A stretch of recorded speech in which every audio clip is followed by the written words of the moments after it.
আসসালামু আলাইকুম। আজকে খুবই মজার একটা রেসিপি নিয়ে আপনাদের সামনে আমি হাজির হয়েছি। মুসুর ডালের ভিতরে 2 কাপ পরিমাণে দুধ দিয়ে এই সুন্দর ফুলের ডিজাইনের হালুয়ার রেসিপিটা বানিয়ে নিতে পারবেন খুব সহজেই। আর এটা খেয়ে কেউ কিন্তু বলতেই পারবে না যে এটা আপনি মুসুর ডাল দিয়ে বানিয়েছেন। আর এই হালুয়াটা এতটা মজা হয়, এভাবে বানিয়ে টেবিলে রেখে দিবেন যে দেখবেন যে বাচ্চারা কখন নিয়ে যে খেয়ে ফেলেছেন টেরও পাবেন না।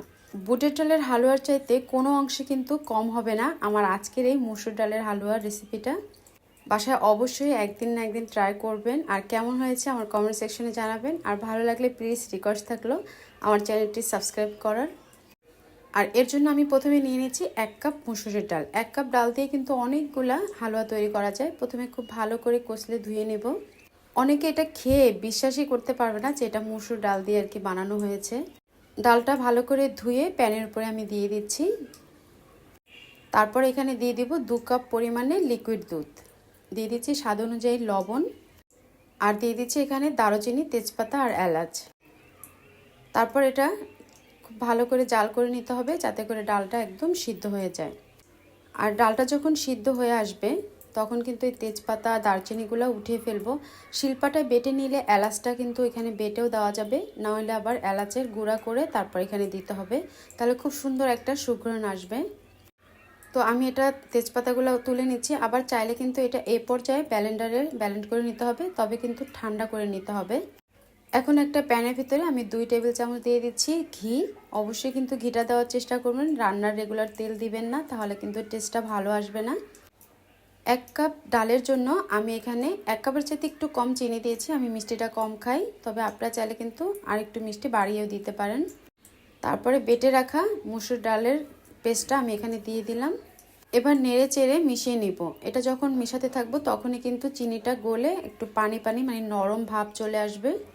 আর এ পর্যায়ে চুলার আঁচটা কিন্তু কমিয়ে অনবরত নেড়ে নিতে হবে। তো আমার চিনিটা গলে দেখতে পাচ্ছেন কতটা নরম হয়ে গেছে।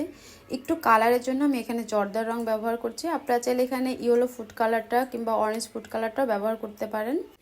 তারপরে এখানে দিয়ে দিচ্ছি 1/2 কাপের মতন গুঁড়ো দুধ। অবশ্যই কিন্তু গুঁড়ো দুধটা চেষ্টা করবেন দিতে, তাহলে কিন্তু খুব ভালো একটা টেস্ট আসবে। তারপর এটা বেশ সময় ধরে অল্প আঁচে এটা নেড়ে চেড়ে নিতে হবে।